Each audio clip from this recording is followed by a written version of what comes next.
Hey guys, কি খবৰ আপোনালোকৰ? আশা কৰিছোঁ সকলোৱে ভালে আছে। যোৱাকালি মাৰ ঘৰৰ পৰা আহিলোঁ আৰু আপোনালোকেতো জানেই ঘৰৰ পৰা আহিলে মই তেনেকৈ লং ভিডিঅ' নবনাওঁ। এইবাৰো সেই একে অৱস্থা হ'ল। এইফালে এয়া ভনীয়ে জানিক ৰেডি কৰাই দিলে।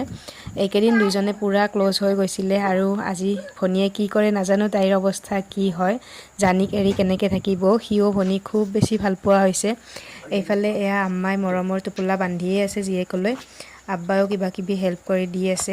এইবিলাক মই ৰুমত লৈ যোৱাৰ কাৰণে কিবা কিবি সৰু সুৰা বস্তু আম্মাই দি আছে। শুকান মাছ চাছ কিবা কিবি দিছে আৰু এইফালে এয়া মই ৰেডি হৈ আছোঁ আৰু যাত্ৰা আৰম্ভ কৰিলোঁ। আৰু এই সময়খিনিত যে ইমান বেছি বেয়া লাগে, বিয়া হোৱা এজনী ছোৱালীৰ বাবে চাগে এইখিনি সময়তকৈ আৰু বেয়া সময় নাই।